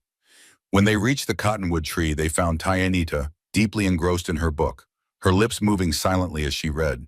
She looked up as they approached, her expression solemn. "I found a poem about a mountain," she announced. "It says, 'The mountain chained by fear is freed by love.'" She frowned slightly. "I don't understand how mountains can be afraid or in love. They're just stone." Nakohe exchanged a glance with Walter, both struck by the inadvertent wisdom in the child's observation. "Poetry speaks in riddles sometimes," Nakohe explained, sitting beside her. "Perhaps the mountain represents something else, like people who seem as immovable as stone until love changes them." Tianita considered this, then nodded slowly. "Like Uncle Walter," she said with the blunt honesty of childhood. "Mother's journal says he was hard like stone until he learned to love properly." Walter winced but didn't contradict her. Alma's journal, which Tianita had begun reading under Martha's supervision, contained painfully honest assessments of her brother's earlier character. "Yes," Nakohe agreed, "like your uncle, and like many others who must learn that true strength comes not from hardness, but from flexibility, like water shaping stone over time." Tianita closed her book, fixing both men with a penetrating gaze that eerily echoed her mother's. "Is something bad happening? You both look worried." Nakohe chose his words carefully. "Some people want to change the agreement that protects Spirit Mountain. They will try to convince the governor that mining for copper is more important than preserving the mountain and its waters." "But that's wrong," Tianita stated with absolute certainty. "The mountain belongs to everyone and no one. That's what you teach at school." "Yes," Nakohe agreed, "but not everyone believes as we do. That is why we must show the governor why Spirit Mountain matters not just to the Apache, but to all who depend on its waters and the life it sustains." Tianita's small face set with determination. "Then I will help. I can recite the poem about the mountain for the governor, and I can show him my drawings of the plants that grow by the spring." Walter smiled at her earnestness. "That's an excellent idea. The governor has a daughter about your age. I'm sure he would appreciate hearing from you."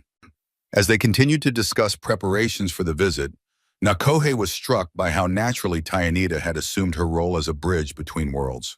She moved effortlessly between Apache tradition and Western education, between her father's quiet strength and her uncle's political savvy. In her, he saw the future of Spirit Mountain, not as a battlefield where cultures clashed, but as common ground where they could meet in mutual respect.